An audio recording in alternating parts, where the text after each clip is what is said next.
ਮੈਂ ਇੱਕ ਗਰੀਬ ਘਰ ਵਿੱਚ ਜਨਮ ਲਿਆ ਸੀ। ਮੇਰੀ ਮੰਮੀ ਇੱਕ ਵੱਡੀ ਕੋਠੀ ਵਿੱਚ ਕੰਮ ਕਰਦੀ ਸੀ।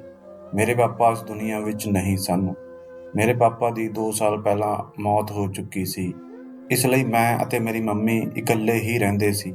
ਪਹਿਲਾਂ ਜਦੋਂ ਮੈਂ ਛੋਟੀ ਸੀ, ਮੇਰੀ ਮੰਮੀ ਮੈਨੂੰ ਗੁਆਂਢੀਆਂ ਦੇ ਘਰ ਛੱਡ ਕੇ ਚਲੀ ਜਾਂਦੀ ਸੀ। ਮੈਂ ਸਾਡੇ ਗੁਆਂਢੀਆਂ ਦੀ ਕੁੜੀ ਨਾਲ ਖੇਡਦੀ ਰਹਿੰਦੀ ਸੀ। ਪਰ ਜਦੋਂ ਮੈਂ 15 ਸਾਲ ਦੀ ਹੋ ਗਈ ਤਾਂ ਮੇਰੀ ਮੰਮੀ ਮੈਨੂੰ ਵੀ ਆਪਣੇ ਨਾਲ ਕੰਮ 'ਤੇ ਲੈ ਕੇ ਜਾਣ ਲੱਗੀ। ਮੈਂ ਪਹਿਲਾਂ ਵੀ ਕਦੇ-ਕਦੇ ਮੰਮੀ ਨਾਲ ਕੋਠੀ ਵਿੱਚ ਚਲੀ ਜਾਂਦੀ ਸੀ, ਪਰ ਕੰਮ ਨਹੀਂ ਕਰਦੀ ਸੀ। ਪਰ ਅੱਜ ਮੇਰੀ ਮੰਮੀ ਮੈਨੂੰ ਜਿੱਥੇ ਲੈ ਕੇ ਗਈ ਸੀ, ਉਹ ਕੋਈ ਹੋਰ ਹੀ ਕੋਠੀ ਸੀ। ਮੈਂ ਮੰਮੀ ਨੂੰ ਪੁੱਛਿਆ ਤਾਂ ਮੰਮੀ ਨੇ ਕਿਹਾ, ਇਸ ਘਰ ਵਾਲੇ ਕੰਮ ਦੇ ਚੰਗੇ ਪੈਸੇ ਦਿੰਦੇ ਹਨ। ਮੰਮੀ ਮੈਨੂੰ ਅੰਦਰ ਲੈ ਗਈ। ਘਰ ਵਾਲੀ ਆਂਟੀ ਸਾਹਮਣੇ ਵਿਹੜੇ ਵਿੱਚ ਬੈਠੀ ਸੀ। ਮੇਰੀ ਮੰਮੀ ਨੂੰ ਦੇਖ ਕੇ ਉਸ ਆਂਟੀ ਦੇ ਚਿਹਰੇ 'ਤੇ ਅਜੀਬ ਜਿਹੀ ਮੁਸਕਰਾਹਟ ਆ ਗਈ। ਮੇਰੀ ਮੰਮੀ ਨੇ ਮੇਰੀ ਜਾਣ ਪਹਿਚਾਣ ਉਸ ਆਂਟੀ ਨਾਲ ਕਰਵਾਈ। ਉਸਨੇ ਅਜੀਬ ਨਜ਼ਰਾਂ ਨਾਲ ਮੈਨੂੰ ਸਿਰ ਤੋਂ ਪੈਰਾਂ ਤੱਕ ਦੇਖਿਆ। ਮੈਨੂੰ ਉਸਦਾ ਇੰਜ ਦੇਖਣਾ ਚੰਗਾ ਨਹੀਂ ਲੱਗਿਆ ਸੀ। ਮੰਮੀ ਨੇ ਕਿਹਾ, ਅੱਜ ਤੋਂ ਮੇਰੀ ਬੇਟੀ ਵੀ ਕੰਮ 'ਤੇ ਆਇਆ ਕਰੇਗੀ।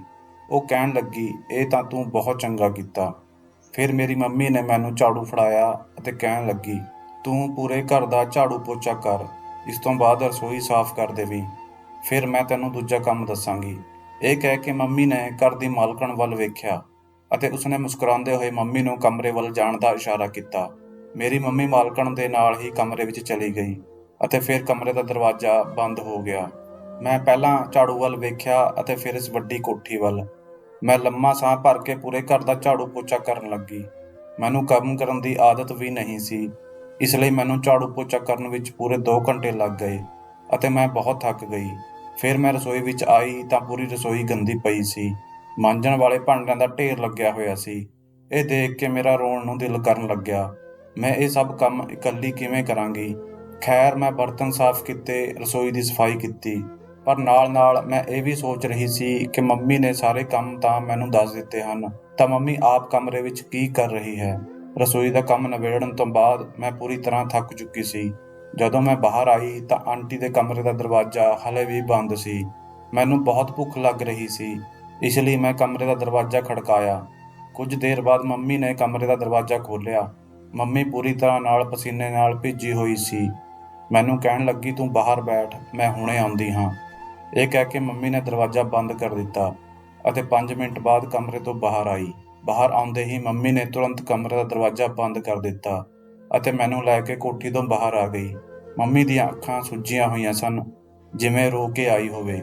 ਮੈਂ ਸੋਚ ਰਹੀ ਸੀ ਕਿ ਮੰਮੀ ਨੇ ਕੋਈ ਕੰਮ ਵੀ ਨਹੀਂ ਕੀਤਾ। ਉਹ ਤਾਂ ਪੂਰਾ ਦਿਨ ਮਾਲਕਣ ਦੇ ਕਮਰੇ ਵਿੱਚ ਹੀ ਰਹੀ। ਸਾਰਾ ਕੰਮ ਤਾਂ ਮੈਂ ਹੀ ਕੀਤਾ ਸੀ, ਪਰ ਮੰਮੀ ਨੂੰ ਦੇਖ ਕੇ ਇਹੀ ਲੱਗ ਰਿਹਾ ਸੀ ਜਿਵੇਂ ਉਹ ਬਹੁਤ ਥੱਕੀ ਹੋਵੇ। ਪਤਾ ਨਹੀਂ ਅਜਿਹਾ ਕੀ ਕੰਮ ਕੀਤਾ ਹੋਵੇਗਾ। ਮੇਰੀ ਮੰਮੀ ਘਰ ਜਾ ਕੇ ਸਭ ਤੋਂ ਪਹਿਲਾਂ ਆਪਣੇ ਕਮਰੇ ਵਿੱਚ ਚਲੀ ਗਈ ਅਤੇ ਦਰਵਾਜ਼ਾ ਵੀ ਬੰਦ ਕਰ ਲਿਆ। ਮੈਨੂੰ ਬੜੀ ਭੁੱਖ ਲੱਗ ਰਹੀ ਸੀ ਅਤੇ ਖਾਣ ਲਈ ਕੁਝ ਵੀ ਨਹੀਂ ਸੀ। ਅੱਧੇ ਘੰਟੇ ਬਾਅਦ ਮੰਮੀ ਆਪਣੇ ਕਮਰੇ ਤੋਂ ਬਾਹਰ ਆਈ। ਮੈਂ ਕਿਹਾ ਕਿ ਮੈਨੂੰ ਬਹੁਤ ਜ਼ਿਆਦਾ ਭੁੱਖ ਲੱਗੀ ਹੈ। ਮੰਮੀ ਕਹਿਣ ਲੱਗੀ, ਤੂੰ ਜਾ ਕੇ ਕਿਸੇ ਦੇ ਘਰੋਂ ਸਬਜ਼ੀ ਲੈ ਆ, ਮੈਂ ਤੇਰੇ ਲਈ ਰੋਟੀ ਬਣਾ ਦਿੰਦੀ ਹਾਂ। ਮੈਂ ਸਾਡੇ ਨਾਲ ਦੇ ਘਰੋਂ ਸਬਜ਼ੀ ਮੰਗ ਲਿਆਈ ਅਤੇ ਮੰਮੀ ਨੇ ਮੇਰੇ ਲਈ ਰੋਟੀ ਬਣਾ ਦਿੱਤੀ। ਰਾਤ ਨੂੰ ਮੰਮੀ ਨੇ ਸਾਗ ਬਣਾਇਆ ਜੋ ਮੈਨੂੰ ਬਹੁਤ ਪਸੰਦ ਸੀ ਅਤੇ ਮੈਂ ਢਿੱਡ ਭਰ ਕੇ ਰੋਟੀ ਖਾਧੀ। ਮੰਮੀ ਨੇ ਸਵੇਰ ਲਈ ਵੀ ਸਾਗ ਰੱਖ ਲਿਆ। ਕਹਿਣ ਲੱਗੀ, ਕੱਲ੍ਹ ਨੂੰ ਘਰ ਆ ਕੇ ਕੁਝ ਬਣਾਉਣਾ ਨਹੀਂ ਪਵੇਗਾ। ਮੈਂ ਕੰਮ 'ਤੇ ਜਾਣ ਤੋਂ ਪਹਿਲਾਂ ਹੀ ਰੋਟੀਆਂ ਬਣਾ ਕੇ ਰੱਖ ਦੇਵਾਂਗੀ। ਮੈਂ ਕਿਹਾ, ਮੰਮੀ ਮੈਂ ਕੱਲ੍ਹ ਨੂੰ ਤੇਰੇ ਨਾਲ ਕੰਮ 'ਤੇ ਨਹੀਂ ਜਾਵਾਂਗੀ। ਬਹੁਤ ਬੜਾ ਘਰ ਹੈ, ਮੈਂ ਉੱਥੇ ਕੰਮ ਨਹੀਂ ਕਰ ਸਕਦੀ। ਮੇਰੀ ਮੰਮੀ ਕਹਿਣ ਲੱਗੀ ਕਿ ਹੁਣ ਤੂੰ ਵੱਡੀ ਹੋ ਗਈ ਹੈ, ਇਸ ਲਈ ਹੁਣ ਤੋਂ ਹੀ ਕੰਮ ਦੀ ਆਦਤ ਪਾ। ਮਹਿੰਗਾਈ ਦਿਨ-ਬ-ਦਿਨ ਵੱਧਦੀ ਜਾ ਰਹੀ ਹੈ। ਮੈਂ ਇਕੱਲੀ ਘਰ ਦਾ ਖਰਚਾ ਨਹੀਂ ਚੁੱਕ ਸਕਦੀ। ਮੰਮੀ ਦੀ ਮਜਬੂਰੀ ਸੁਣ ਕੇ ਮੈਂ ਚੁੱਪ ਹੋ ਗਈ, ਪਰ ਹੁਣ ਤਾਂ ਰੋਜ਼ ਦਾ ਇਹੀ ਕੰਮ ਸੀ। ਮੰਮੀ ਘਰ ਦੀ ਮਾਲਕਣ ਦੇ ਨਾਲ ਕਮਰੇ ਦੇ ਅੰਦਰ ਚਲੀ ਜਾਂਦੀ ਅਤੇ ਸਾਰਾ ਕੰਮ ਮੈਂ ਕਰਦੀ। ਮੈਨੂੰ ਗੁੱਸਾ ਵੀ ਆਉਣ ਲੱਗਿਆ ਸੀ ਅਤੇ ਹੈਰਾਨੀ ਇਸ ਗੱਲ ਦੀ ਹੁੰਦੀ ਸੀ ਕਿ ਮੰਮੀ ਜਦੋਂ ਕਮਰੇ ਤੋਂ ਬਾਹਰ ਆਉਂਦੀ ਤਾਂ ਪਸੀਨੇ ਨਾਲ ਭਿੱਜੀ ਹੁੰਦੀ ਸੀ। ਉਸਦੀਆਂ ਅੱਖਾਂ ਲਾਲ ਹੁੰਦੀਆਂ ਸਨ ਅਤੇ ਉਹ ਥੱਕੀ-ਥੱਕੀ ਹੁੰਦੀ ਸੀ। ਇੱਕ ਵਾਰ ਮੈਂ ਮੰਮੀ ਨੂੰ ਕਹਿ ਦਿੱਤਾ ਕਿ ਮੰਮੀ ਤੁਸੀਂ ਤਾਂ ਕੋਈ ਕੰਮ ਵੀ ਨਹੀਂ ਕਰਦੇ, ਪਰ ਦੇਖਣ ਵਿੱਚ ਇੰਨੇ ਥੱਕੇ ਹੋਏ ਲੱਗਦੇ ਹੋ ਜਿਵੇਂ ਸਾਰਾ ਘਰ ਦਾ ਕੰਮ ਤੁਸੀਂ ਹੀ ਕੀਤਾ ਹੋਵੇ। ਉਹ ਕਹਿਣ ਲੱਗੀ, ਮੈਂ ਕਿਹੜਾ ਆਰਾਮ ਕਰਦੀ ਹਾਂ, ਮੇਰਾ ਕੰਮ ਤਾਂ। ਇਹ ਕਹਿ ਕੇ ਉਹ ਚੁੱਪ ਹੋ ਗਈ। ਫਿਰ ਇੱਕ ਲੰਬਾ ਸਾਹ ਲੈਂਦੇ ਹੋਏ ਬੋਲੀ, ਗਰੀਬੀ ਇੱਕ ਬਹੁਤ ਵੱਡੀ ਮੁਸੀਬਤ ਹੈ। ਜਿਸ ਘਰ ਨੂੰ ਲੱਗ ਜਾਵੇ ਉਸ ਨੂੰ ਬਰਬਾਦ ਕਰ ਦਿੰਦੀ ਹੈ। ਮੈਂ ਇਹੀ ਸੋਚਦੀ ਕਿ ਪਤਾ ਨਹੀਂ ਮੰਮੀ ਇੰਨੀਆਂ ਡੂੰਘੀਆਂ ਗੱਲਾਂ ਕਿੱਥੋਂ ਸਿੱਖੀ ਹੈ। ਮੇਰੀ ਮੰਮੀ ਬਹੁਤ ਸੋਹਣੀ ਸੀ। ਉਹ ਮੈਨੂੰ ਹਰ ਉਹ ਚੀਜ਼ ਦਿਵਾਉਂਦੀ ਜਿਸ ਦੀ ਮੈਂ ਮੰਗ ਕਰਦੀ। ਮੰਮੀ ਮੈਨੂੰ ਹਮੇਸ਼ਾ ਚੰਗਾ ਖਾਣ ਪੀਣ ਨੂੰ ਦਿੰਦੀ। ਉਹ ਮੈਨੂੰ ਢਿੱਡ ਭਰ ਕੇ ਖਿਲਾਉਂਦੀ ਅਤੇ ਆਪ ਬਚਿਆ ਕੁਚਿਆ ਖਾਂਦੀ। ਕਦੇ ਕਦੇ ਮੈਂ ਸੋਚਦੀ, ਇਹ ਕਿਹੋ ਜਿਹੀ ਮਹਿੰਗਾਈ ਹੈ ਜੋ ਮੇਰੀ ਮੰਮੀ ਲਈ ਤਾਂ ਹੈ ਪਰ ਮੇਰੇ ਲਈ ਨਹੀਂ। ਮੇਰੀ ਮੰਮੀ ਦੀ ਖੂਬਸੂਰਤੀ ਹੁਣ ਫਿੱਕੀ ਪੈਣ ਲੱਗੀ ਸੀ। ਇੱਕ ਦਿਨ ਜੋ ਕੁਝ ਮੇਰੀਆਂ ਅੱਖਾਂ ਨੇ ਦੇਖਿਆ ਉਸ ਉੱਪਰ ਮੈਨੂੰ ਯਕੀਨ ਕਰਨਾ ਔਖਾ ਸੀ। ਮੰਮੀ ਅਕਸਰ ਆਪਣੇ ਕਮਰੇ ਦੀ ਅਲਮਾਰੀ ਲੌਕ ਕਰਕੇ ਰੱਖਦੀ ਸੀ। ਮੈਨੂੰ ਵੀ ਮਨਾ ਕਰਦੀ ਅਲਮਾਰੀ ਨੂੰ ਖੋਲ੍ਹਣ ਲਈ, ਪਰ ਅੱਜ ਉਹ ਕੁਝ ਜਲਦੀ ਵਿੱਚ ਸੀ। ਮੈਂ ਵੱਡੀ ਹੋ ਰਹੀ ਸੀ, ਇਸ ਲਈ ਮੰਮੀ ਮੈਨੂੰ ਕਹਿਣ ਲੱਗੀ ਕਿ ਤੂੰ ਹੁਣ ਦੁਪੱਟਾ ਲੈ ਕੇ ਜਾਇਆ ਕਰ। ਮੈਂ ਮੰਮੀ ਦੀ ਅਲਮਾਰੀ ਵਿੱਚੋਂ ਆਪਣੇ ਲਈ ਦੁਪੱਟਾ ਲੱਭਣ ਲੱਗੀ ਤਾਂ ਉੱਥੇ ਕੱਪੜਿਆਂ ਦੇ ਨੀਚੇ ਮੈਂ ਇੱਕ ਅਜਿਹੀ ਚੀਜ਼ ਦੇਖੀ ਕਿ ਮੇਰੀ ਧੜਕਣ ਹੀ ਰੁਕ ਗਈ। ਮੰਮੀ ਬਾਹਰ ਮੈਨੂੰ ਆਵਾਜ਼ਾਂ ਮਾਰ ਰਹੀ ਸੀ। ਮੈਂ ਦੁਪੱਟਾ ਲਿਆ ਅਤੇ ਕਮਰੇ ਤੋਂ ਬਾਹਰ ਆ ਗਈ। ਮੇਰਾ ਅੱਜ ਬਿਲਕੁਲ ਵੀ ਕੰਮ ਕਰਨ ਦਾ ਮਨ ਨਹੀਂ ਕਰ ਰਿਹਾ ਸੀ। ਮੈਂ ਸੋਚਿਆ ਕਿ ਆਖਰ ਇਹ ਆਂਟੀ ਮੇਰੀ ਮੰਮੀ ਨੂੰ ਰੋਜ਼ ਆਪਣੇ ਕਮਰੇ ਵਿੱਚ ਕਿਉਂ ਲੈ ਜਾਂਦੀ ਹੈ ਅਤੇ 3-4 ਘੰਟੇ ਮੇਰੀ ਮੰਮੀ ਤੋਂ ਕੀ ਕੰਮ ਕਰਵਾਉਂਦੀ ਹੈ। ਮੈਂ ਅੱਜ ਇਸ ਘਰ ਦੀ ਸਫਾਈ ਦਿਲ ਨਾਲ ਨਹੀਂ ਕੀਤੀ ਸੀ। ਸਾਰੇ ਕੰਮ ਥੋੜੇ ਥੋੜੇ ਹੀ ਕੀਤੇ ਅਤੇ ਘਰ ਦੀ ਮਾਲਕਣ ਦੇ ਦਰਵਾਜ਼ੇ ਕੋਲ ਜਾ ਕੇ ਖੜੀ ਹੋ ਗਈ ਅਤੇ ਸੱਜੇ ਖੱਬੇ ਦੇਖਣ ਲੱਗੀ ਕਿ ਸ਼ਾਇਦ ਕੋਈ ਖਿੜਕੀ ਨਜ਼ਰ ਆ ਜਾਵੇ ਤਾਂ ਜੋ ਮੈਂ ਅੰਦਰ ਝਾਂਕ ਕੇ ਦੇਖ ਸਕਾਂ ਕਿ ਮੰਮੀ ਅਜਿਹਾ ਕਿਹੜਾ ਕੰਮ ਕਰਦੀ ਹੈ ਕਿ ਇੰਨੀ ਥੱਕੀ ਹੋਈ ਹੁੰਦੀ ਹੈ। ਪਰ ਉੱਥੇ ਕੁਝ ਨਹੀਂ ਸੀ। ਫਿਰ ਮੇਰੀ ਨਜ਼ਰ ਦਰਵਾਜ਼ੇ ਦੇ ਹੋਲ ਤੇ ਪਈ। ਮੈਂ ਉਸ ਹੋਲ ਵਿੱਚੋਂ ਝਾਕਣ ਲੱਗੀ, ਪਰ ਕਮਰੇ ਦੀ ਲਾਈਟ ਬੰਦ ਸੀ। ਬਸ ਨਾਈਟ ਬੱਲਬ ਜਗ ਰਿਹਾ ਸੀ। ਕਮਰੇ ਵਿੱਚ ਹਰ ਪਾਸੇ ਹਨੇਰਾ ਸੀ, ਇਸ ਲਈ ਮੈਨੂੰ ਚੰਗੀ ਤਰ੍ਹਾਂ ਕੁਝ ਵੀ ਨਜ਼ਰ ਨਹੀਂ ਆ ਰਿਹਾ ਸੀ। ਮੈਂ ਉਦਾਸ ਜਿਹੀ ਹੋ ਗਈ। ਮੈਂ ਕਿੰਨੀ ਵਾਰ ਮੰਮੀ ਤੋਂ ਪੁੱਛ ਚੁੱਕੀ ਸੀ ਕਿ ਆਂਟੀ ਤੁਹਾਨੂੰ ਕਮਰੇ ਵਿੱਚ ਲਿਜਾ ਕੇ ਕੀ ਕੰਮ ਕਰਵਾਉਂਦੀ ਹੈ, ਪਰ ਮੰਮੀ ਹਰ ਵਾਰ ਗੱਲ ਨੂੰ ਟਾਲ ਦਿੰਦੀ ਸੀ। ਪਰ ਹੁਣ ਮੈਂ ਵੀ ਸੋਚ ਲਿਆ ਸੀ ਕਿ ਹਰ ਹਾਲ ਵਿੱਚ ਇਹ ਗੱਲ ਜਾਣ ਕੇ ਰਹਾਂਗੀ। ਮੈਂ ਹਾਲੇ ਵੀ ਉਸ ਹੋਲ ਵਿੱਚੋਂ ਦੇਖ ਰਹੀ ਸੀ ਕਿ ਮੈਨੂੰ ਲੱਗਿਆ ਜਿਵੇਂ ਕੋਈ ਮੇਰੇ ਪਿੱਛੇ ਖੜਾ ਹੈ। ਮੈਂ ਹਾਲੇ ਸੋਚ ਹੀ ਰਹੀ ਸੀ ਕਿ ਇਸ ਘਰ ਵਿੱਚ ਆਂਟੀ ਤੋਂ ਇਲਾਵਾ ਹੋਰ ਕੋਈ ਹੈ ਹੀ ਨਹੀਂ ਤਾਂ ਕਿਸੇ ਨੇ ਮੇਰੇ ਮੋਢੇ ਤੇ ਹੱਥ ਰੱਖਿਆ। ਮੈਂ ਬੁਰੀ ਤਰ੍ਹਾਂ ਡਰ ਗਈ ਅਤੇ ਪਿੱਛੇ ਹਟ ਗਈ। ਮੇਰੀ ਤਾਂ ਜਿਵੇਂ ਧੜਕਣ ਹੀ ਰੁਕ ਗਈ ਸੀ। ਜਦ ਮੈਂ ਪਿੱਛੇ ਮੁੜ ਕੇ ਦੇਖਿਆ ਤਾਂ ਸਾਹਮਣੇ ਖੜਾ ਨੌਜਵਾਨ ਮੁੰਡਾ ਮੈਨੂੰ ਹੀ ਘੂਰ ਰਿਹਾ ਸੀ। ਮੈਂ ਘਬਰਾ ਗਈ। ਮੈਨੂੰ ਇੱਥੇ ਕੰਮ ਕਰਦੇ ਹੋਏ 1 ਮਹੀਨਾ ਹੋ ਚੁੱਕਿਆ ਸੀ, ਪਰ ਮੈਂ ਕਿਸੇ ਮੁੰਡੇ ਨੂੰ ਇੱਥੇ ਆਉਂਦੇ ਜਾਂਦੇ ਨਹੀਂ ਦੇਖਿਆ। ਉਸਦੇ ਹੱਥ ਵਿੱਚ ਇੱਕ ਬੈਗ ਸੀ। ਉਹ ਮੈਨੂੰ ਤਿਰਛੀ ਨਜ਼ਰਾਂ ਨਾਲ ਦੇਖਦੇ ਹੋਏ ਬੋਲਿਆ, ਓਏ ਕੁੜੀਏ, ਮੇਰੀ ਮੰਮੀ ਦੇ ਕਮਰੇ ਵਿੱਚ ਕਿਉਂ ਝਾਂਕ ਰਹੀ ਹੈ? ਮੈਨੂੰ ਅਜਿਹਾ ਲੱਗਿਆ ਜਿਵੇਂ ਮੇਰੀ ਆਵਾਜ਼ ਹੀ ਗਲੇ ਵਿੱਚ ਅਟਕ ਗਈ ਹੋਵੇ। ਮੈਂ ਪੁੱਠਾ ਸਿੱਧਾ ਬੋਲਣਾ ਸ਼ੁਰੂ ਕਰ ਦਿੱਤਾ। ਮੈਨੂੰ ਤਾਂ ਸਮਝ ਹੀ ਨਹੀਂ ਆ ਰਿਹਾ ਸੀ ਕਿ ਕੀ ਜਵਾਬ ਦੇਵਾਂ। ਮੈਂ ਚੁੱਪ ਹੋ ਗਈ। ਉਹ ਕਹਿਣ ਲੱਗਿਆ, ਚੋਰ ਹੈ ਤੂੰ? ਮੈਂ ਬੋਲੀ, ਨਹੀਂ, ਮੈਂ ਚੋਰ ਨਹੀਂ ਹਾਂ। ਉਸਨੇ ਮੈਨੂੰ ਸਿਰ ਤੋਂ ਪੈਰਾਂ ਤੱਕ ਦੇਖਿਆ ਅਤੇ ਫਿਰ ਬੋਲਿਆ, ਕੌਣ ਹੈ ਤੂੰ? ਮੈਂ ਕਿਹਾ, ਮੈਂ ਆਪਣੀ ਮੰਮੀ ਦੀ ਬੇਟੀ ਹਾਂ। ਮੇਰਾ ਦਿਮਾਗ ਕੰਮ ਨਹੀਂ ਕਰ ਰਿਹਾ ਸੀ। ਮੈਨੂੰ ਨਹੀਂ ਪਤਾ ਸੀ ਕਿ ਮੈਂ ਕੀ ਬੋਲ ਰਹੀ ਹਾਂ। ਉਹ ਮੇਰਾ ਜਵਾਬ ਸੁਣ ਕੇ ਹੱਸਣ ਲੱਗਿਆ ਅਤੇ ਕਹਿਣ ਲੱਗਿਆ, ਸਭ ਆਪਣੀ ਮੰਮੀ ਦੀਆਂ ਬੇਟੀਆਂ ਜਾਂ ਬੇਟੇ ਹੁੰਦੇ ਹਨ। ਮੈਂ ਵੀ ਆਪਣੀ ਮੰਮੀ ਦਾ ਹੀ ਬੇਟਾ ਹਾਂ, ਪਰ ਤੂੰ ਇਹ ਦੱਸ ਕਿ ਤੂੰ ਇਸ ਦੇ ਇਲਾਵਾ ਕੀ ਹੈ? ਮੈਂ ਕਿਹਾ, ਮੈਂ ਇਸ ਘਰ ਦੀ ਨੌਕਰਾਣੀ ਦੀ ਬੇਟੀ ਹਾਂ, ਇੱਥੇ ਕੰਮ ਕਰਦੀ ਹਾਂ। ਮੇਰੀ ਗੱਲ ਸੁਣ ਕੇ ਉਸਨੇ ਆਪਣਾ ਬੈਗ ਇੱਕ ਪਾਸੇ ਰੱਖਿਆ ਅਤੇ ਸਾਹਮਣੇ ਪਏ ਸੋਫੇ ਤੇ ਬੈਠ ਗਿਆ ਅਤੇ ਆਪਣੇ ਪੈਰ ਮੇਜ਼ ਤੇ ਰੱਖ ਲਏ। ਫਿਰ ਮੈਨੂੰ ਇਸ਼ਾਰੇ ਨਾਲ ਆਪਣੇ ਕੋਲ ਬੁਲਾਉਣ ਲੱਗਿਆ ਅਤੇ ਕਹਿਣ ਲੱਗਿਆ, ਆ ਕੇ ਮੇਰੇ ਜੁੱਤੇ ਉਤਾਰ। ਇਹ ਸੁਣ ਕੇ ਮੈਨੂੰ ਹੈਰਾਨੀ ਹੋਈ। ਮੈਂ ਇੱਕ ਨੌਕਰਾਣੀ ਦੀ ਬੇਟੀ ਤਾਂ ਸੀ, ਪਰ ਅਜਿਹਾ ਕੰਮ ਕਦੇ ਵੀ ਨਹੀਂ ਕਰ ਸਕਦੀ ਸੀ। ਮੈਂ ਉਸਨੂੰ ਮਨਾ ਕਰ ਦਿੱਤਾ ਕਿ ਮੈਂ ਅਜਿਹਾ ਕੰਮ ਨਹੀਂ ਕਰਦੀ। ਮੇਰੀ ਗੱਲ ਸੁਣ ਕੇ ਉਹ ਕਹਿਣ ਲੱਗਿਆ, ਅੱਛਾ, ਪਰ ਇੱਧਰ ਉੱਧਰ ਝਾਂਕਣ ਦਾ ਕੰਮ ਕਰਦੀ ਹੈ, ਹੋਰ ਕੰਮ ਨਹੀਂ ਕਰਦੀ। ਗੱਲ ਸੁਣ ਮੇਰੀ, ਜੇ ਮੈਂ ਤੇਰੀ ਹਰਕਤ ਆਪਣੀ ਮੰਮੀ ਨੂੰ ਦੱਸ ਦਿੱਤੀ ਤਾਂ ਉਹ ਤੈਨੂੰ ਹੁਣੇ ਨੌਕਰੀ ਤੋਂ ਕੱਢ ਦੇਵੇਗੀ। ਇਹ ਸੁਣ ਕੇ ਮੇਰੇ ਹੋਸ਼ ਉੱਡ ਗਏ। ਮੈਂ ਕਿਹਾ, ਪਲੀਜ਼ ਤੁਸੀਂ ਅਜਿਹਾ ਕੁਝ ਨਾ ਕਹੋ, ਮੇਰੀ ਮੰਮੀ ਮੈਨੂੰ ਬਹੁਤ ਮਾਰੇਗੀ। ਮੇਰੀ ਗੱਲ ਸੁਣ ਕੇ ਉਹ ਕੁਝ ਨਹੀਂ ਬੋਲਿਆ, ਬਸ ਆਪਣੇ ਪੈਰਾਂ ਵਿੱਚ ਪਏ ਬੂਟਾਂ ਵੱਲ ਇਸ਼ਾਰਾ ਕਰਨ ਲੱਗਿਆ। ਮੈਨੂੰ ਮਜਬੂਰੀ ਵਿੱਚ ਉਸ ਕੋਲ ਜਾਣਾ ਪਿਆ। ਉਹ ਇੱਕ 17-18 ਸਾਲ ਦਾ ਮੁੰਡਾ ਸੀ। ਉਸਦੀ ਸ਼ਕਲ ਵੀ ਆਪਣੀ ਮੰਮੀ ਨਾਲ ਹੀ ਮਿਲਦੀ ਸੀ, ਪਰ ਸੀ ਬਹੁਤ ਘਮੰਡੀ ਕਿਸਮ ਦਾ। ਮੈਂ ਮੇਜ਼ ਕੋਲ ਬੈਠ ਗਈ ਅਤੇ ਉਸਦੇ ਜੁੱਤੇ ਉਤਾਰਨ ਲੱਗੀ। ਜਦੋਂ ਮੈਂ ਉਸਦੇ ਜੁੱਤੇ ਉਤਾਰ ਦਿੱਤੇ ਤਾਂ ਉਹ ਇੱਕ ਗਲਾਸ ਪਾਣੀ ਮੰਗਣ ਲੱਗਾ। ਮੈਂ ਰਸੋਈ ਵਿੱਚ ਆ ਗਈ। ਪਹਿਲਾਂ ਆਪਣੇ ਹੱਥ ਚੰਗੀ ਤਰ੍ਹਾਂ ਧੋਏ, ਫਿਰ ਉਸ ਮੁੰਡੇ ਨੂੰ ਪਾਣੀ ਦਿੱਤਾ। ਇੰਨੇ ਵਿੱਚ ਕਮਰੇ ਦਾ ਦਰਵਾਜ਼ਾ ਖੁੱਲ੍ਹ ਚੁੱਕਿਆ ਸੀ। ਘਰ ਦੀ ਮਾਲਕਣ ਆਪਣੇ ਮੁੰਡੇ ਨੂੰ ਦੇਖ ਕੇ ਬਹੁਤ ਖੁਸ਼ ਸੀ। ਉਹ ਹੋਸਟਲ ਵਿੱਚ ਰਹਿੰਦਾ ਸੀ, ਇੱਥੇ ਕੁਝ ਦਿਨ ਦੀਆਂ ਛੁੱਟੀਆਂ ਕੱਟਣ ਆਇਆ ਸੀ। ਮੇਰੀ ਮੰਮੀ ਥੱਕੀ ਥੱਕੀ ਪਸੀਨੇ ਵਿੱਚ ਭਿੱਜੀ ਹੋਈ ਸੀ। ਉਹ ਮੁੰਡਾ ਸ਼ਾਇਦ ਮੇਰੀ ਮੰਮੀ ਨੂੰ ਜਾਣਦਾ ਸੀ, ਇਸ ਲਈ ਮੰਮੀ ਨੂੰ ਨਮਸਤੇ ਕਰਨ ਲੱਗਿਆ। ਮੰਮੀ ਨੇ ਨਮਸਤੇ ਦਾ ਜਵਾਬ ਦਿੱਤਾ ਅਤੇ ਘਰ ਜਾਣ ਦੀ ਇਜਾਜ਼ਤ ਮੰਗੀ ਅਤੇ ਮੈਨੂੰ ਨਾਲ ਲੈ ਕੇ ਘਰ ਆ ਗਈ। ਅਗਲੇ ਦਿਨ ਜਦੋਂ ਮੰਮੀ ਨਾਲ ਕੰਮ 'ਤੇ ਗਈ ਤਾਂ ਉਹ ਮੁੰਡਾ ਨਾਸ਼ਤਾ ਕਰ ਰਿਹਾ ਸੀ। ਮੇਰੀ ਮੰਮੀ ਆਂਟੀ ਨਾਲ ਕਮਰੇ ਵਿੱਚ ਜਾ ਚੁੱਕੀ ਸੀ। ਮੈਂ ਝਾੜੂ ਪੋਚਾ ਕਰਨ ਲੱਗੀ, ਉਹ ਮੁੰਡਾ ਮੇਰੇ ਵੱਲ ਹੀ ਦੇਖੀ ਜਾ ਰਿਹਾ ਸੀ। ਮੈਂ ਵੀ ਆਪਣੀ ਮੰਮੀ ਵਾਂਗ ਹੀ ਖੂਬਸੂਰਤ ਸੀ। ਮੇਰੀ ਉਮਰ 15 ਸਾਲ ਸੀ। ਮੈਂ ਜਦੋਂ ਉਸ ਮੁੰਡੇ ਦੇ ਕਮਰੇ ਦੀ ਸਫਾਈ ਕਰਨ ਗਈ ਤਾਂ ਉਹ ਮੇਰੇ ਪਿੱਛੇ ਕਮਰੇ ਵਿੱਚ ਆ ਗਿਆ। ਮੈਨੂੰ ਹੈਰਾਨੀ ਉਸ ਵੇਲੇ ਹੋਈ ਜਦੋਂ ਉਸਨੇ ਕਮਰੇ ਦਾ ਦਰਵਾਜ਼ਾ ਬੰਦ ਕਰ ਦਿੱਤਾ। ਮੈਂ ਡਰਦੇ ਮਾਰੇ ਕੰਬਣ ਲੱਗੀ। ਉਹ ਮੈਨੂੰ ਬੜੀਆਂ ਅਜੀਬ ਜਿਹੀਆਂ ਨਜ਼ਰਾਂ ਨਾਲ ਦੇਖ ਰਿਹਾ ਸੀ। ਉਹ ਮੇਰੇ ਕੋਲ ਆ ਗਿਆ। ਮੈਂ ਇੱਕਦਮ ਪਿੱਛੇ ਹਟੀ ਅਤੇ ਕਮਰੇ ਦੇ ਦਰਵਾਜ਼ੇ ਵੱਲ ਵਧਣ ਲੱਗੀ, ਪਰ ਉਹ ਮੇਰੇ ਤੋਂ ਪਹਿਲਾਂ ਦਰਵਾਜ਼ੇ ਕੋਲ ਪਹੁੰਚ ਗਿਆ ਸੀ। ਮੇਰੀ ਜਾਨ ਹੀ ਨਿਕਲ ਗਈ ਸੀ ਜਦੋਂ ਉਸਨੇ ਕਮਰੇ ਦੇ ਦਰਵਾਜ਼ੇ ਦੀ ਕੁੰਡੀ ਲਗਾ ਦਿੱਤੀ ਅਤੇ ਮੇਰੇ ਵੱਲ ਵਧਣ ਲੱਗਾ। ਕਹਿਣ ਲੱਗਿਆ, ਕੱਲ ਤੂੰ ਉਸ ਕਮਰੇ ਵਿੱਚ ਝਾਂਕ ਕੇ ਕੀ ਦੇਖਣ ਦੀ ਕੋਸ਼ਿਸ਼ ਕਰ ਰਹੀ ਸੀ? ਇੱਕ ਇੱਕ ਕਦਮ ਮੇਰੇ ਵੱਲ ਵਧਾਉਂਦੇ ਹੋਏ ਪੁੱਛ ਰਿਹਾ ਸੀ। ਮੈਂ ਕਿਹਾ, ਮੈਂ ਬਾਹਰ ਜਾਣਾ ਹੈ। ਤੁਸੀਂ ਦਰਵਾਜ਼ਾ ਕਿਉਂ ਬੰਦ ਕੀਤਾ ਹੈ? ਉਹ ਮੇਰੀ ਗੱਲ ਨੂੰ ਨਜ਼ਰਅੰਦਾਜ਼ ਕਰਕੇ ਮੈਨੂੰ ਬੜੀ ਗੌਰ ਨਾਲ ਦੇਖ ਰਿਹਾ ਸੀ। ਤੈਨੂੰ ਬਹੁਤ ਸ਼ੌਂਕ ਹੈ ਦੂਜਿਆਂ ਦੇ ਕਮਰੇ ਝਾਂਕ ਕੇ ਇਹ ਦੇਖਣ ਦਾ ਕਿ ਉੱਥੇ ਕੀ ਹੋ ਰਿਹਾ ਹੈ। ਉਹ ਹੱਸਣ ਲੱਗਾ ਅਤੇ ਕਹਿਣ ਲੱਗਿਆ, ਮੈਂ ਤੈਨੂੰ ਦੱਸਾਂ ਕਿ ਬੰਦ ਕਮਰੇ ਵਿੱਚ ਕੀ ਹੁੰਦਾ ਹੈ। ਉਸ ਦੀ ਗੱਲ ਸੁਣ ਕੇ ਮੈਨੂੰ ਬਹੁਤ ਗੁੱਸਾ ਆਇਆ।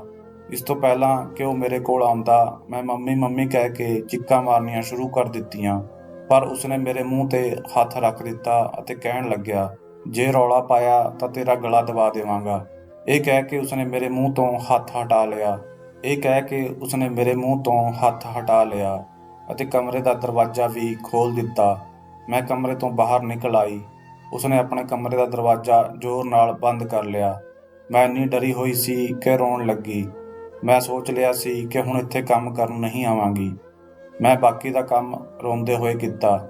ਮੰਮੀ ਜਿਵੇਂ ਹੀ ਕਮਰੇ ਤੋਂ ਬਾਹਰ ਨਿਕਲੀ ਤਾਂ ਮੈਨੂੰ ਰੋਂਦਾ ਹੋਇਆ ਦੇਖ ਕੇ ਪਰੇਸ਼ਾਨ ਹੋ ਗਈ। ਮੈਨੂੰ ਰੋਣ ਦਾ ਕਾਰਨ ਪੁੱਛਣ ਲੱਗੀ। ਮੈਂ ਉਸ ਵੇਲੇ ਆਂਟੀ ਦੇ ਸਾਹਮਣੇ ਕੁਝ ਨਹੀਂ ਬੋਲੀ। ਮੈਂ ਕਿਹਾ, ਮੇਰੇ ਸਿਰ ਵਿੱਚ ਬਹੁਤ ਦਰਦ ਹੋ ਰਿਹਾ ਹੈ। ਮੈਂ ਸਾਰੇ ਰਸਤੇ ਰੋਂਦੀ ਗਈ।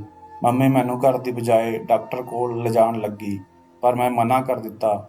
ਘਰ ਜਾ ਕੇ ਮੈਂ ਮੰਮੀ ਦੇ ਗਲੇ ਲੱਗ ਕੇ ਫੁੱਟ ਕੇ ਰੋਣ ਲੱਗੀ ਅਤੇ ਉਸ ਮੁੰਡੇ ਦੀਆਂ ਗੱਲਾਂ ਵੀ ਦੱਸ ਦਿੱਤੀਆਂ। ਮੇਰੀ ਮੰਮੀ ਬਹੁਤ ਜ਼ਿਆਦਾ ਪਰੇਸ਼ਾਨ ਹੋ ਗਈ ਸੀ। ਮੈਂ ਕਿਹਾ, ਮੰਮੀ ਮੈਂ ਉਸ ਘਰ ਵਿੱਚ ਕੰਮ ਕਰਨ ਨਹੀਂ ਜਾਵਾਂਗੀ। ਮੰਮੀ ਨੇ ਮੈਨੂੰ ਚੁੱਪ ਕਰਾਇਆ ਅਤੇ ਕਿਹਾ, ਕੱਲ ਤੋਂ ਮੈਂ ਇਕੱਲੀ ਹੀ ਜਾਵਾਂਗੀ।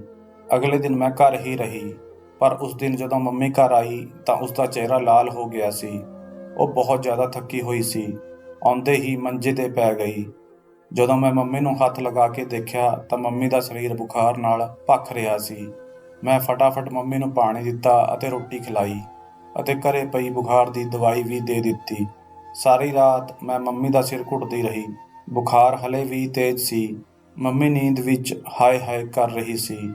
ਮੇਰੇ ਕੋਲ ਰਿਸ਼ਤੇ ਦੇ ਨਾਮ 'ਤੇ ਇੱਕ ਮੰਮੀ ਹੀ ਤਾਂ ਸੀ। ਮੈਂ ਉਸ ਨੂੰ ਕੁਝ ਨਹੀਂ ਹੋਣ ਦੇਣਾ ਚਾਹੁੰਦੀ ਸੀ। ਸਵੇਰ ਤੱਕ ਮੰਮੀ ਦਾ ਬੁਖਾਰ ਤਾਂ ਕਾਫੀ ਘਟ ਗਿਆ ਸੀ, ਪਰ ਥਕਾਵਟ ਬਹੁਤ ਜ਼ਿਆਦਾ ਸੀ। ਇਸ ਦੇ ਬਾਵਜੂਦ ਵੀ ਉਹ ਕੰਮ 'ਤੇ ਜਾਣ ਲਈ ਤਿਆਰ ਸੀ। ਮੈਂ ਮੰਮੀ ਨੂੰ ਕਿਹਾ ਕਿ ਅੱਜ ਉਹ ਛੁੱਟੀ ਕਰ ਲਵੇ, ਪਰ ਉਹ ਕਹਿਣ ਲੱਗੀ ਕਿ ਛੁੱਟੀ ਨਹੀਂ ਕਰ ਸਕਦੀ, ਨਹੀਂ ਤਾਂ ਨੌਕਰੀ ਛੁੱਟ ਜਾਵੇਗੀ। ਮੈਂ ਕਿਹਾ, ਠੀਕ ਹੈ, ਅੱਜ ਮੈਂ ਇਕੱਲੀ ਕੰਮ 'ਤੇ ਚਲੀ ਜਾਂਦੀ ਹਾਂ। ਮੇਰੀ ਗੱਲ ਸੁਣ ਕੇ ਮੰਮੀ ਦਾ ਰੰਗ ਉੱਡ ਗਿਆ। ਉਹ ਕਹਿਣ ਲੱਗੀ, ਨਹੀਂ, ਮੈਂ ਤੈਨੂੰ ਇਕੱਲੀ ਨਹੀਂ ਭੇਜ ਸਕਦੀ। ਇਸ ਵਾਰ ਮੈਂ ਵੀ ਮੰਮੀ ਨਾਲ ਕੰਮ 'ਤੇ ਚਲੀ ਗਈ, ਪਰ ਮੰਮੀ ਦੀ ਤਬੀਅਤ ਠੀਕ ਨਹੀਂ ਸੀ। ਉੱਥੇ ਪਹੁੰਚ ਕੇ ਉਹ ਬਿਲਕੁਲ ਬੇਹਾਲ ਹੋ ਚੁੱਕੀ ਸੀ।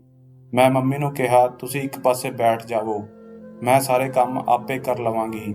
ਉਹ ਇੱਕ ਕੋਨੇ ਵਿੱਚ ਬੈਠ ਗਈ। ਉਸ ਆਂਟੀ ਦਾ ਮੁੰਡਾ ਅੱਜ ਮੈਨੂੰ ਕਿਤੇ ਵੀ ਨਜ਼ਰ ਨਹੀਂ ਆਇਆ ਸੀ। ਸ਼ਾਇਦ ਹੋਸਟਲ ਵਾਪਸ ਚਲਾ ਗਿਆ ਸੀ। ਮੈਂ ਪੂਰੇ ਘਰ ਦੀ ਸਫਾਈ ਕੀਤੀ। ਮੰਮੀ ਇੱਕ ਕੋਨੇ ਵਿੱਚ ਬੇਹਾਲ ਹੋ ਕੇ ਲੇਟੀ ਹੋਈ ਸੀ।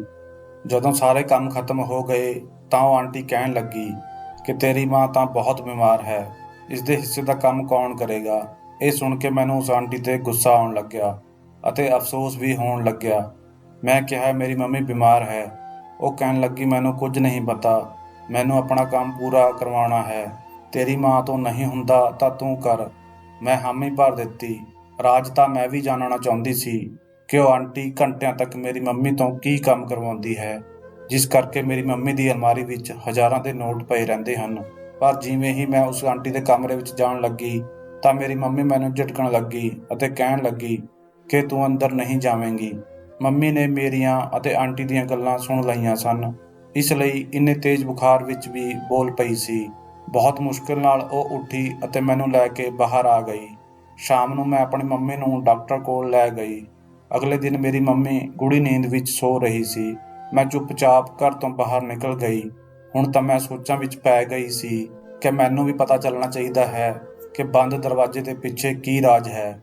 ਮੈਂ ਇਸ ਵਾਰ ਇਕੱਲੀ ਕੰਮ 'ਤੇ ਚਲੀ ਗਈ ਸੀ। ਘਰ ਦੀ ਮਾਲਕਣ ਮੈਨੂੰ ਇਕੱਲੀ ਦੇਖ ਕੇ ਮੰਮੀ ਬਾਰੇ ਪੁੱਛਣ ਲੱਗੀ। ਮੈਂ ਕਿਹਾ ਉਹਨਾਂ ਦੀ ਤਬੀਅਤ ਠੀਕ ਨਹੀਂ ਹੈ। ਪਹਿਲਾਂ ਤਾਂ ਉਸਨੇ ਮੈਥੋਂ ਸਾਰੇ ਘਰ ਦਾ ਕੰਮ ਕਰਵਾਇਆ, ਫਿਰ ਉਸ ਤੋਂ ਬਾਅਦ ਕਹਿਣ ਲੱਗੀ ਕਿ ਮੈਂ ਉਹ ਕੰਮ ਕਰਾਂ ਜੋ ਮੇਰੀ ਮੰਮੀ ਕਰਦੀ ਸੀ। ਉਹ ਮੈਨੂੰ ਦੁੱਗਣੇ ਪੈਸੇ ਦੇਵੇਗੀ। ਮੈਂ ਉਸਦੀ ਗੱਲ ਮੰਨ ਲਈ। ਉਸ ਵੇਲੇ ਮੈਨੂੰ ਪੈਸੇ ਨਹੀਂ ਚਾਹੀਦੇ ਸਨ, ਬਸ ਇਹ ਜਾਣਨ ਵਿੱਚ ਦਿਲਚਸਪੀ ਸੀ ਕਿ ਉਹ ਮੇਰੀ ਮੰਮੀ ਤੋਂ ਕੀ ਕੰਮ ਕਰਵਾਉਂਦੀ ਹੈ। ਜਦੋਂ ਮੰਮੀ ਕਮਰੇ ਤੋਂ ਬਾਹਰ ਆਉਂਦੀ ਸੀ ਤਾਂ ਬਹੁਤ ਥੱਕੀ ਹੁੰਦੀ ਸੀ। ਮੈਂ ਜਦੋਂ ਉਸ ਕਮਰੇ ਵਿੱਚ ਗਈ ਤਾਂ ਪੂਰੇ ਕਮਰੇ ਵਿੱਚ ਹਨੇਰਾ ਸੀ। ਉਸ ਆਂਟੀ ਨੇ ਇੱਕ ਨਾਈਟ ਬੱਲਬ ਜਗਾਇਆ ਅਤੇ ਆਪ ਬਾਥਰੂਮ ਵਿੱਚ ਚਲੀ ਗਈ। ਮੈਂ ਧੜਕਦੇ ਹੋਏ ਦਿਲ ਨਾਲ ਉਸ ਕਮਰੇ ਦੇ ਬੈੱਡ 'ਤੇ ਬੈਠ ਗਈ। ਕੁਝ ਦੇਰ ਬਾਅਦ ਜਦੋਂ ਉਹ ਆਂਟੀ ਬਾਥਰੂਮ ਵਿੱਚੋਂ ਬਾਹਰ ਆਈ ਤਾਂ ਉਸਨੇ ਨਾਈਟ ਗਾਊਨ ਪਾਇਆ ਹੋਇਆ ਸੀ। ਮੈਂ ਦੇਖ ਕੇ ਹੈਰਾਨ ਹੋਈ। ਜਦੋਂ ਉਸ ਆਂਟੀ ਨੇ ਕਮਰੇ ਦੀ ਕੁੰਡੀ ਲਗਾਈ ਤਾਂ ਮੇਰੇ ਹੋਸ਼ ਹੀ ਉੱਡ ਗਏ। ਮੈਨੂੰ ਸਮਝ ਨਹੀਂ ਆ ਰਿਹਾ ਸੀ ਕਿ ਉਹ ਮੇਰੇ ਤੋਂ ਕੀ ਕੰਮ ਕਰਵਾਉਣਾ ਚਾਹੁੰਦੀ ਹੈ। ਉਹ ਮੇਰੇ ਕੋਲ ਆਈ ਅਤੇ ਮੇਰੇ ਹੱਥ ਵਿੱਚ ਜੈਤੂਨ ਦੇ ਤੇਲ ਦੀ ਸ਼ੀਸ਼ੀ ਫੜਾ ਕੇ ਕਹਿਣ ਲੱਗੀ ਕਿ ਮੈਂ ਉਸਦੀ ਮਾਲਿਸ਼ ਕਰਾਂ ਅਤੇ ਬਿਨਾਂ ਰੁਕੇ ਮੈਨੂੰ ਉਸਦੀ ਮਸਾਜ ਕਰਨੀ ਸੀ।